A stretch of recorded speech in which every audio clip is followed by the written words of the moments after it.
All right, so what was it on? Tuesday, I think I showed you this weird thing, right? Where I could do something like a list dot append a list. Oop.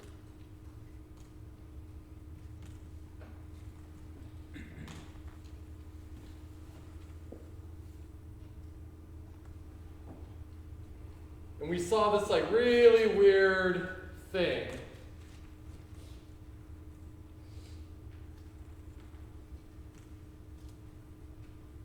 Gosh, sometimes I hate when it helps you with brackets. How, like I'm appending the list to itself, and that seems rather strange, doesn't it? See if I can, there we go. Get the lighting a little bit better in here. That's much better, right?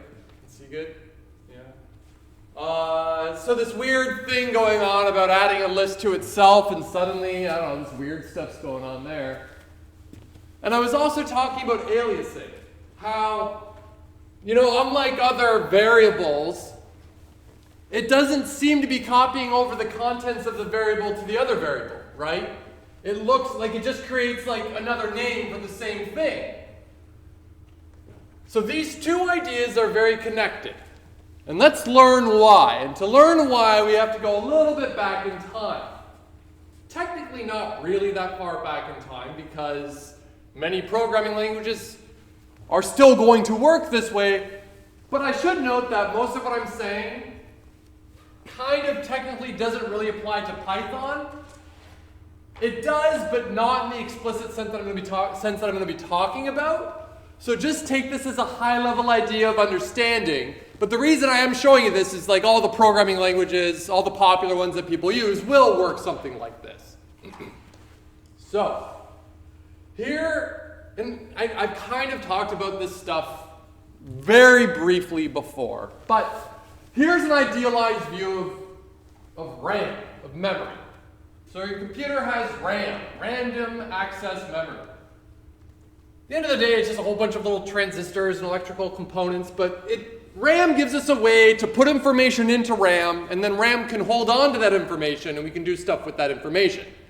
So it's kind of like, imagine you're cooking, right? RAM is kind of like your countertop. It's like your workspace, That's kind of the way I like to think about it. So that's like where we could put things, store it, take it later and use it, whatever. Great. So RAM all has memory addresses, okay?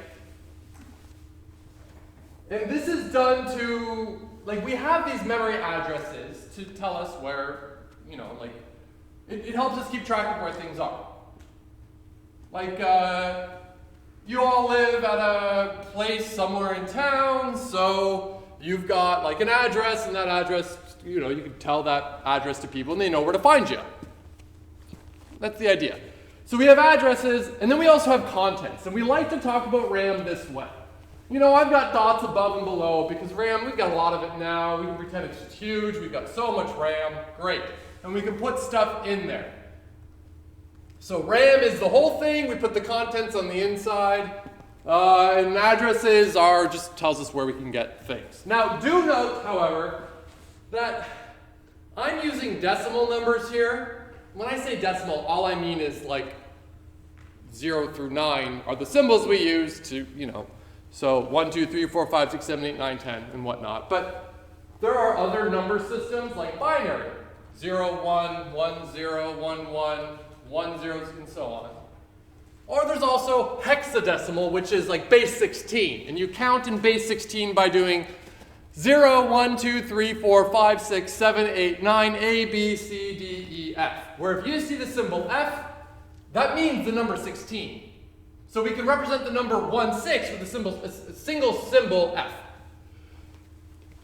Don't worry too much about that. We like hexadecimal because it works good in terms of how these systems are engineered.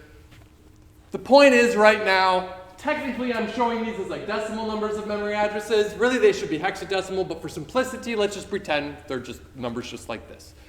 And if you're thinking, wait, what? Ignore everything I just said and carry on.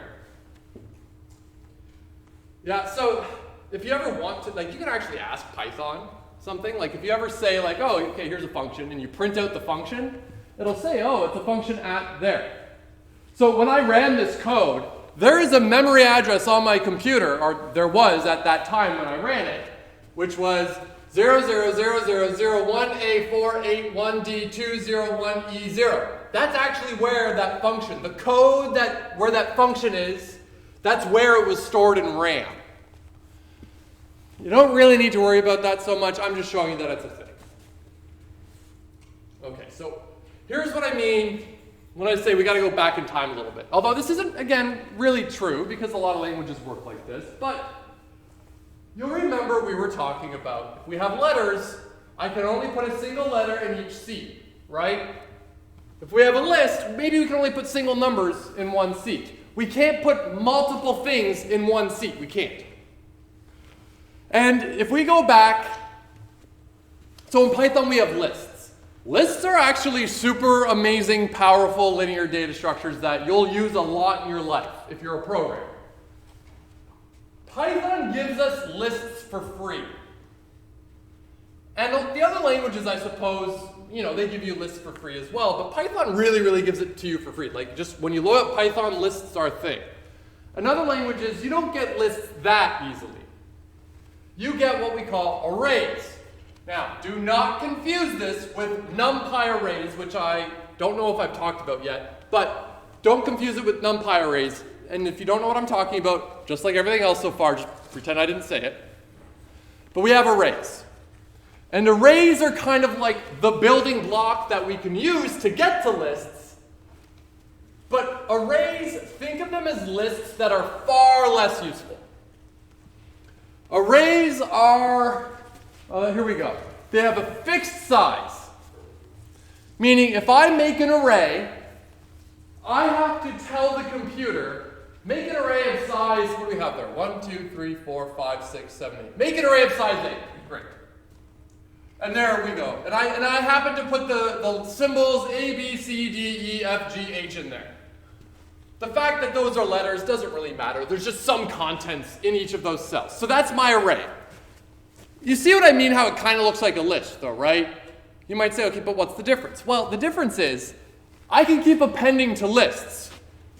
This array, I can't say, hey array, add another thing. You can't do that. That's against, it won't work. That's not a thing it can do.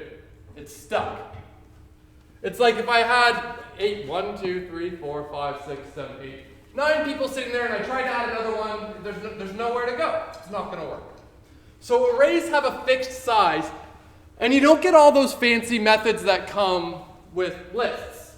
Like if I go back here and say a list dot, look at all these things. Append, clear, copy, count, extend, index, insert, pop. There's a whole bunch of things. Lists, you don't get that. Or pardon me, arrays, you don't get that. They're fixed. There we go. So the above size 8, and yes, I did make this in Microsoft Paint. I'm really good with Microsoft Paint. I take pride in that. And here we go. Their contents are labeled A through H. But again, they could be numbers, they could be characters, they could be whatever. I don't care. Maybe Booleans, who knows. So when we put what we might call primitive types, so like those simple things like integers, characters, Booleans, floats, when we put those into RAM, we can nicely put them into one of those memory addresses. Okay? So we know how big an integer can be inside of a computer. I know how much room, how many chunks of RAM, how many units of zeros and ones I need to store an integer. I know. And if we are, like, let's say we're using 32 bits, you know, that's 32 zeros and ones. So I can hold that much information, and I can hold a number between like 0 and a big number if I have 32 bits. In fact, let's have a look. 2 to the power of 32. What's that? 1, 2, 3, 1, 2, 3, 1, 2, 3, 4 billion something. Great. Oops, wrong way. So I can hold like 4 billion numbers. If I want like 5 billion, I guess I'm out of luck because I don't have enough bits, but that's okay, 4 billion, that's a big number. So for simplicity, I know that I need 32 zeros and ones to hold on to a number because that's the rule. Someone somewhere said, okay, numbers, they're all going to take 32 bits to store. I mean, if you're only holding the number 1, you'll have 31 zeros and then 1 1 to mean the number 1, but that's okay. That's the rule. That's how much space a number takes. So because we know that, I can nicely put these numbers into chunks of RAM because I know exactly how much room they're going to take up. So if I come along and say something like x equals 17, because 17, that's a nice little number there. And what's 17 in binary, I guess?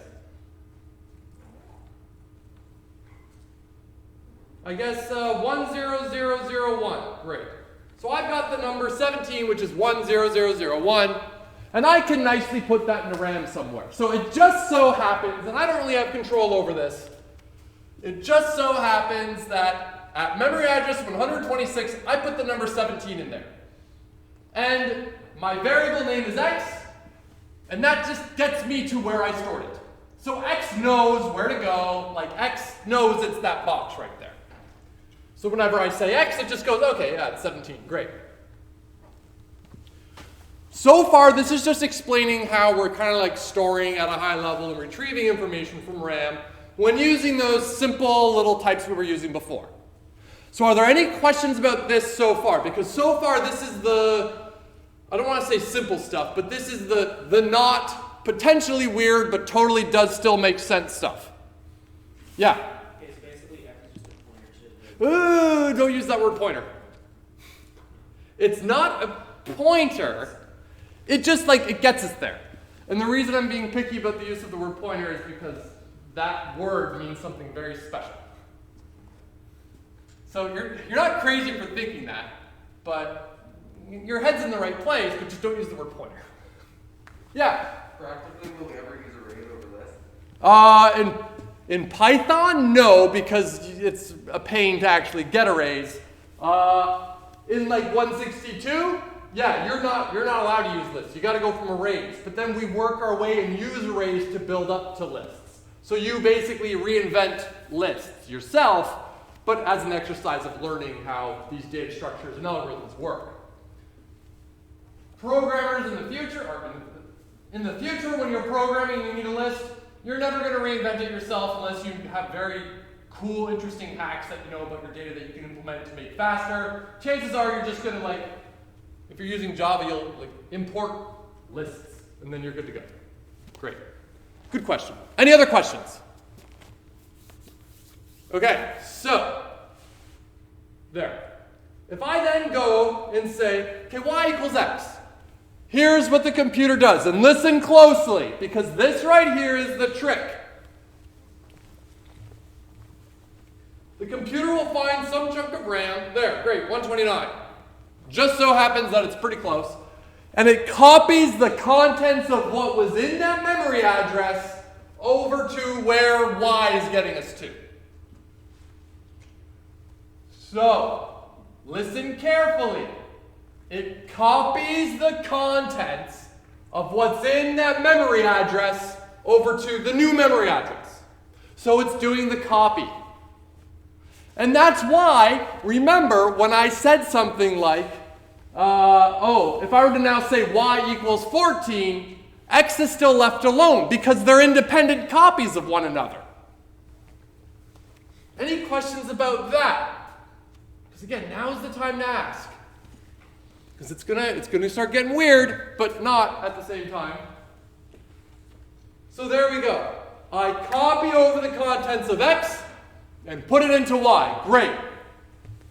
But the problem then comes, I can't shove more information into one of those spots. I can't. All those spots can take is one number. That RAM is divvied up nicely to receive one number. So that's why arrays are going to be funny in lists too. So, the RAM is divided up to accept single ints. But so this is a problem, right? Because I can't put more information in there. But there's a simple engineering solution to this. If I want to have an array of size 8, I can just tell the computer, hey, go find me 8 spaces of contiguous RAM that I can store my information in. And then I'll just remember, okay, I start there, and I could just keep putting different people in all the spots. I guess here's 9. So I can put 9 people in there and I'm good. And I just need to remember where that is, where I'm putting that information. So, if I come along and I want to make the array A, B, C, D, E, F, G, H, the computer's going to go find some chunk of RAM where it can get 8 units there, 8 chunks of RAM, and it just so happened in this example it picked 677 as the start. Why? Because that's the number I put in. That number doesn't really have any meaning here. But 677, that's where it's going to start. And because we need one spot, one location for each thing, well, I'm going to need 677, 678, 679, 680, 681, 682, 683, and 684. Great, I'm done, I'm happy. The computer knows these 8 chunks right here, that's my array. Okay, I can put stuff in there, awesome. Are we okay with this though? I mean, it'd be great if we could shove the whole array into RAM, kind of like the other values, right? Like the integers. That would make things nice and easy, but of course we see the problem there. There's not enough spots, there's not enough seats in this row. I can't put more people in a single seat, we got problems. So this is the workaround. This is the solution to that problem. Does this seem like a reasonable solution? Because I think so. I think yeah, okay, this is workable. But of course, I need to know where on earth that array starts.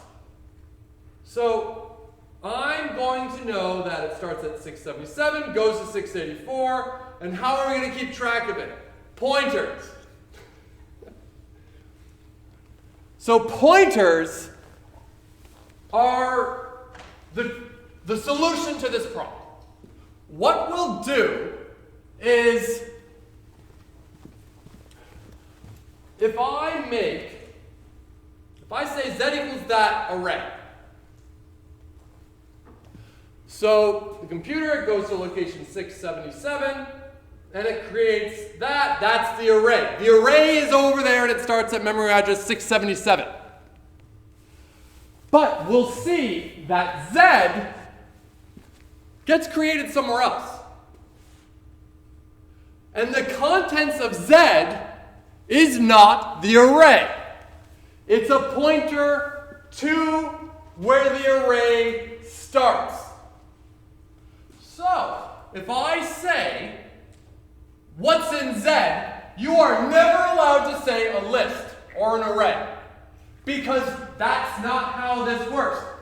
In Python, I can't have, if we're talking lists, I can't have a list there. Z will never be a list. Z could only ever be the pointer to the memory address of where that thing starts, where I can find it in RAM. And we need to do this because, again, we can't shove all that information in one spot. So we put all the information we need somewhere else, and we just tell that spot to know where to find it. So, the contents of Z is not the list or an array. It is where that thing I want is. So, when I say something like, okay, tell me what Z is, the computer's smart enough to go, okay, Z, oh, that's a memory address. Oh, I'm just going to jump on to where that starts.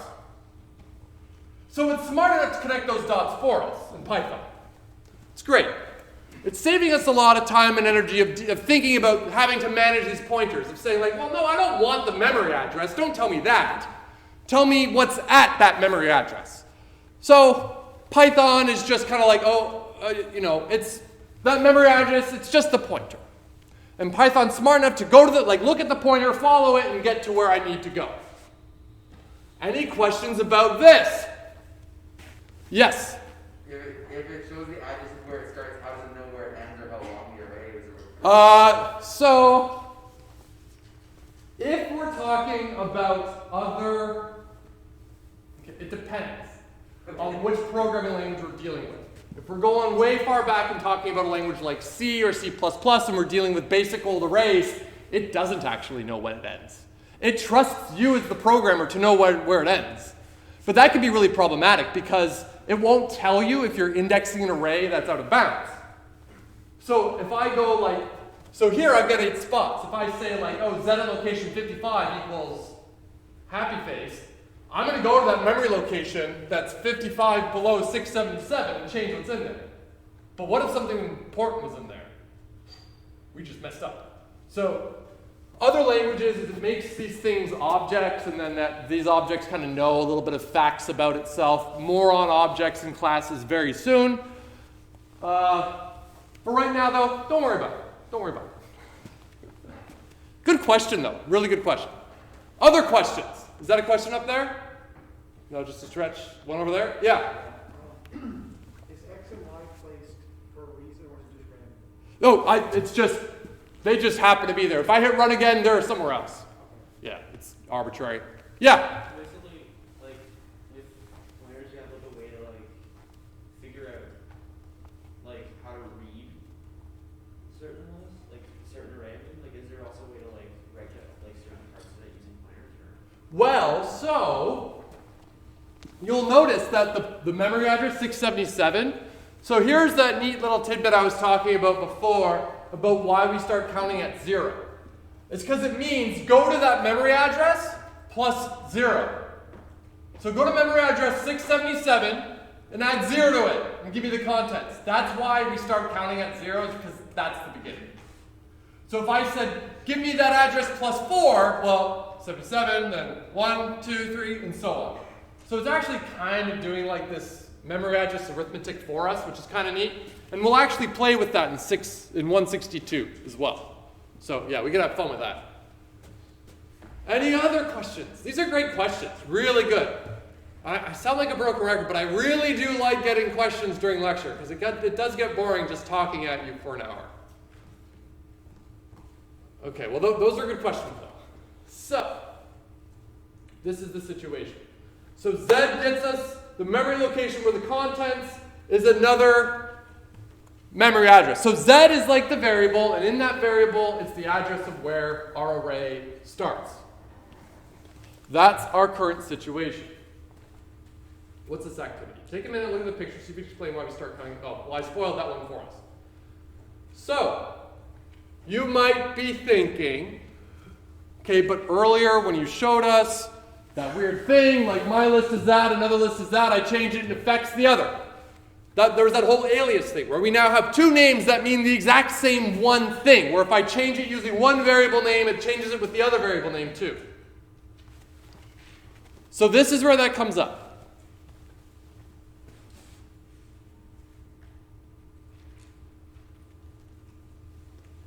What do I say here? We call this aliasing, and we took note that it seemed a little weird. But what's actually happening on the back end is 100% exactly the same as what was happening with the regular primitive types, the simple types of int. Let's go back up here for a second. When I had x equals 17 and then y equals x, it copied over the contents of x and put it into the contents of y. If I come and say w equals z, the exact same thing is going to happen. It's going to go to the contents of z, or what is it, z? Yeah, z, and copy it to the contents of w. But what was in z? Was it the list? Everybody all know. It's a pointer. False. Good. It's a pointer to where it is. We copied the pointer. So, I know it looks weird, and the only reason it looked weird when we made the copy and Anna's saying, oh, it's acting differently, Well, that's because Python is kind of cutting out the middleman of the pointer for us. We're like, okay, well, it's a pointer, but let's go to where that pointer gets us there. Where we want to go. Great. But what's actually happening is it copies the contents of the memory location to the other memory location.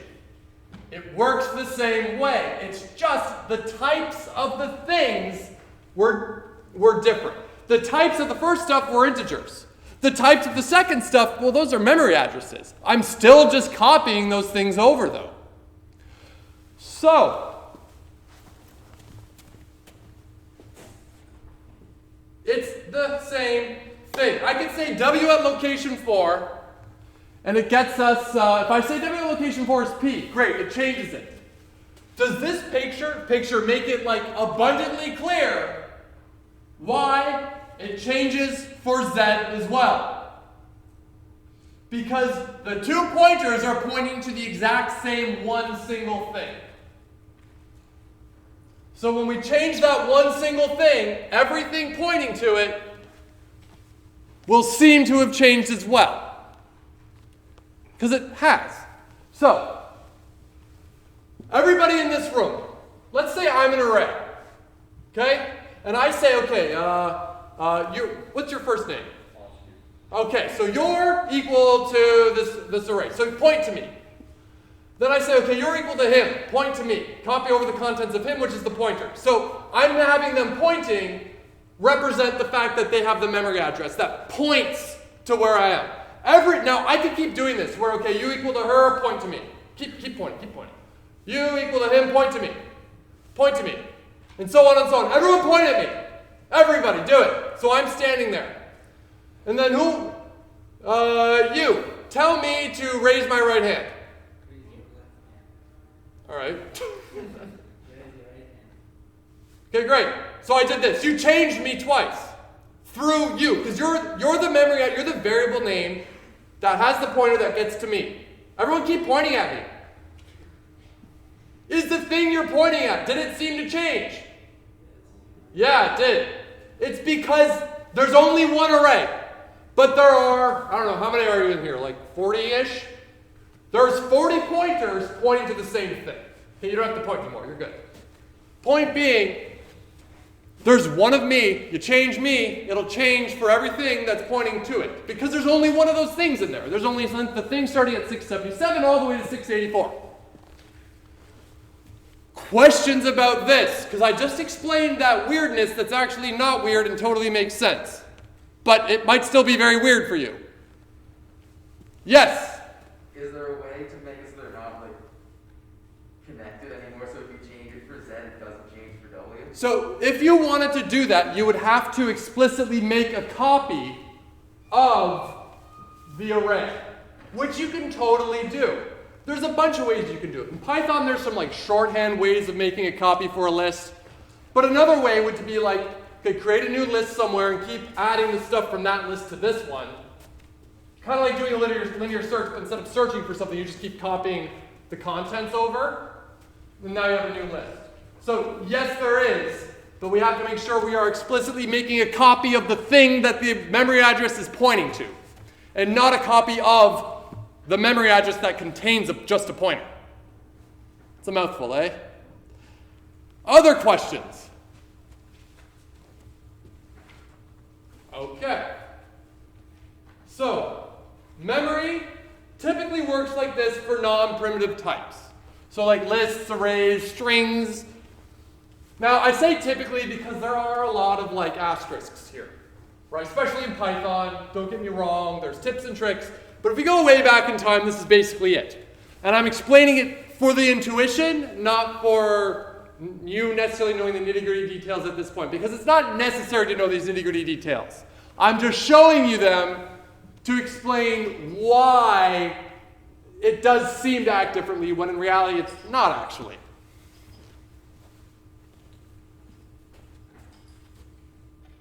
So, when I do something like this, take a second.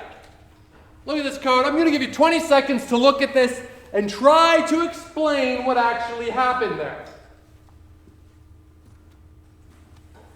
You don't yell it out loud. Just kind of think for yourself, and then I'm going to make a drawing.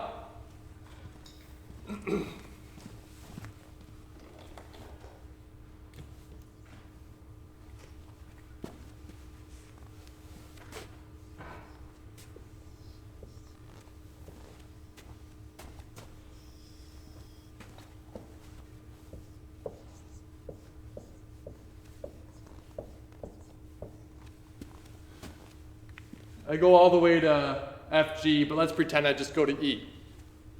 And then I say append A. I said A list there, but I'm too lazy, so append A. What gets appended to A? Here's the test. Let's see. Quick poll. Raise your hand if you're like, yeah, I know. Raise your hand really high. What actually gets appended to the list? Okay, what do you say? No. The location of the list? The location, the pointer, not the list. Because remember, A is not a list. Here's what we get. So by the way, this arrow is like representing the pointer. It's the memory address that tells me how to get there. When I append A to A, I'm not appending a whole new list. This is what I did.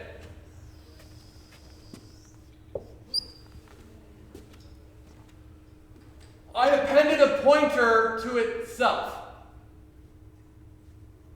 Still weird, but that's what happened. Because I can't put a list inside itself. Ugh. But I can put a pointer to a list inside of a list. Yeah. So does it just keep on going infinite? Is it just If I keep saying, well, here.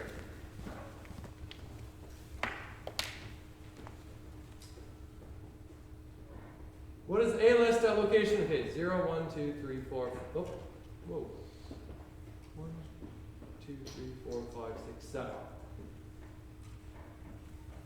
What is A list at location 7?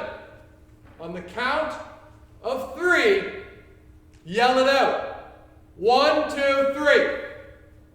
Oh, God. Come on. Oh, come on. What is at location 7? Who said the list? A list. Absolutely not. Well, I suppose, okay, actually, hold on. Who said a list? I just meant the variable name. Okay, fine. I'll give you that. Because a list is what? The pointer. Bingo. Okay, you're right. Correct. Sorry, I jumped on the no too quickly. So A list at 7 is a pointer to the list. So what happens if I print this out? Oh, it's just that. Because it's just a pointer to, well, the whole list. So what is A at location 7 at location 7?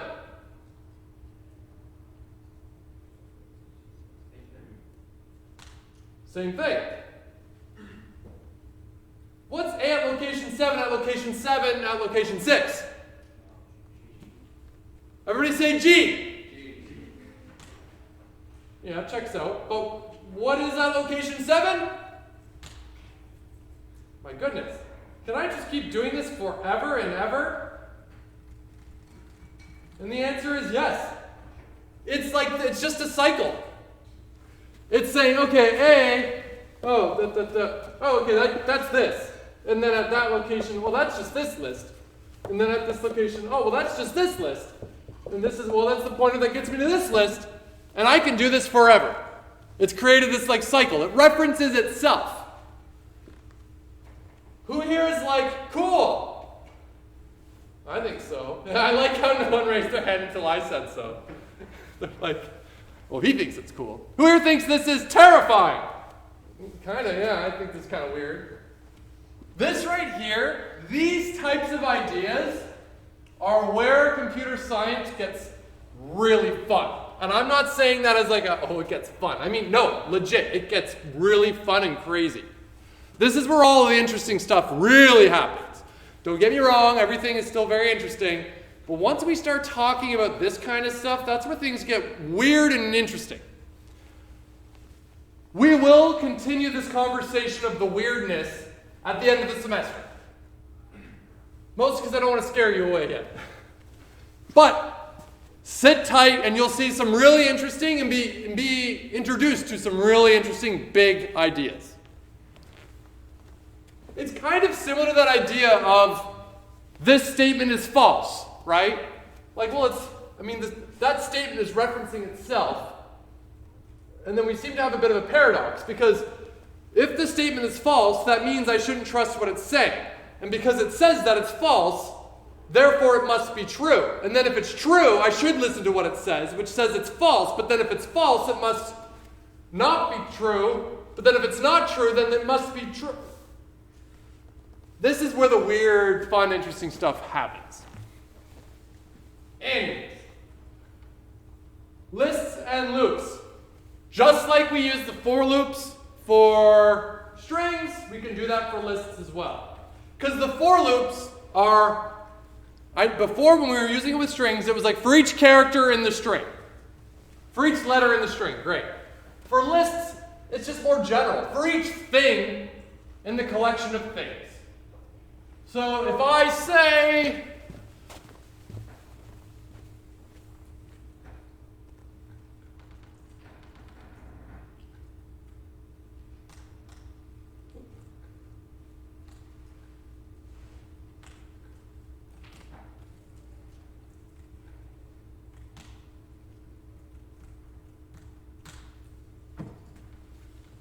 because it's going to do A, B, C, D, E, F, G, H. These could be other things. We can do like 44, B, the number 44, false, true. Let's have A list. I don't know if that'll work the way I've done it. And then, I don't know, let's have it just another list.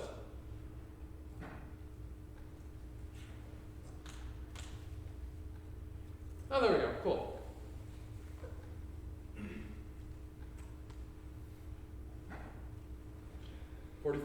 B, 44, false, true, that list, and then this other little list. Now, the reason we printed out this whole list as one thing, well, that's because we had to, that one list was one thing in the bigger list. Yeah? When you printed out each one of the things, when you printed a list, why did it go back to the old one, A, B, C, D, E, F, G? Let's change this just a titch to do this.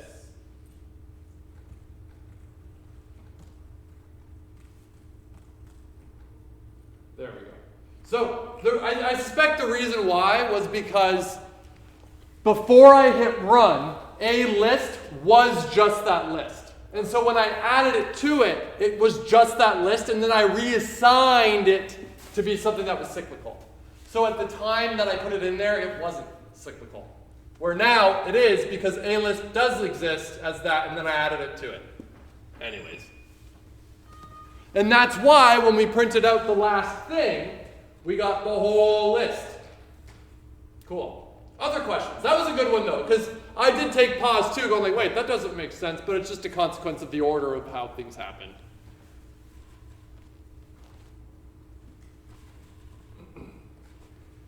So I'll skip this little one here. Now, let's do this activity. Write a function, beer on wall, that will print out n bottles of beer on the wall for all n from 99 down to 1. So that'll be interesting. So don't say like n bottles of beer on the wall. Say like 99 bottles of beer on the wall, 98 bottles of beer on the wall, 97, and so on, all the way down to 1. So take a couple minutes and do this activity.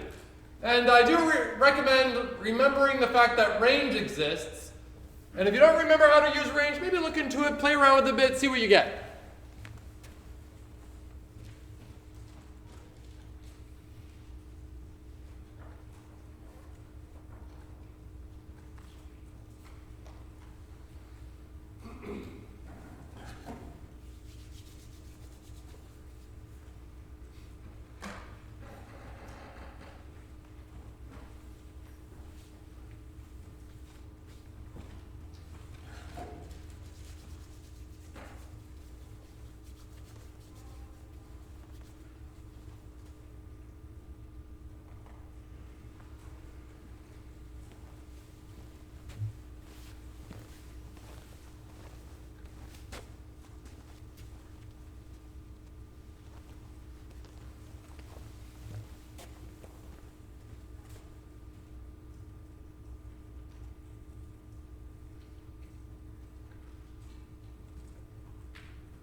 So here's what I did, but of course this isn't right. I mean, I went from 0 to 98. I guess if I want to go to 99, I should have put in 100. But even then, that's not what I want, right? I don't want to go from 0 to 99. I want to go from 99 down to 0. Raise your hand if you got this one. Okay, a couple people. See if you can re-jog your memory though. So, remember with range, it can take 3 parameters. What's the first parameter? Where we start. Where do we want to start? 0, 9, 1. We want to count down from 99. So we want to start at 99. Where do we want to end? 0/1, I guess, that weird edge case. But the problem is, by default, range wants to count by ones. Is it possible to go from 99 to 0, counting upwards by 1? Because after 99 is 100. Did I get closer to 0? No. Well, that's no good. What do I have to count by to be able to get to 0? -1. I guess I could count by like -2s or something too, but that's not what we want. So let's see what happens. Look at that. Whoop. Then of course, it'll only go down to 0 because it's up to and excluding the last number. There we go. And then maybe I can do something like this. No more beer. And that way, after the loop is done running 99 times, we see that last line of code in the function, no more beer. Oh, shoot. Okay.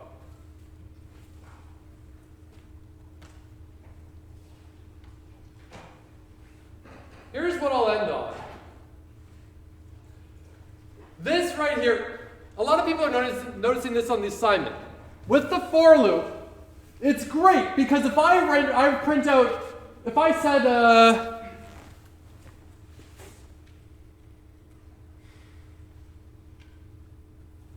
if I do this, you know, I'm going to go back to like A, B, C, D, get rid of this.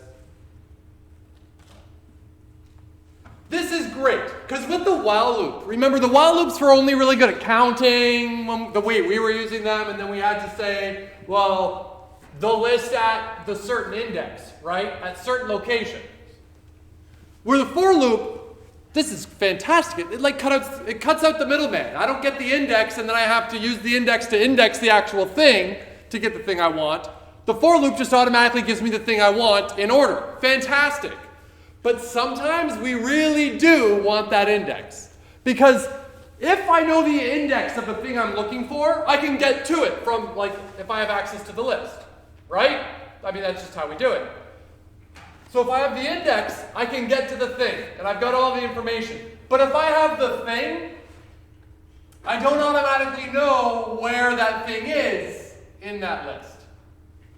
So sometimes it is handy to also know where it is. So a very common thing people will write is this: for index in range, and then just take the length of the thing that you want to iterate over. Because my list was, I guess, A, B, C, D, that's length 4, so that'll be from 0 to 4, but don't include 4, so 0 to 3. And then I can print out index there, and then I've got comma, list at index. Great, and that's what we get. Fantastic. So I know the index and the thing. But remember, computer scientists are so lazy. We're very lazy that, you know what, writing range, parenthesis, len, parenthesis, the name of the thing, close, that's too much for me. I'm super lazy. So in Python, because Python programmers are super lazy, they created this special word here, enumerate. If you wrap, instead of saying range, if you say enumerate around the thing, it'll actually return the index and the item for you. So you just have them both for free. Great. Look at that. Fantastic. Okay.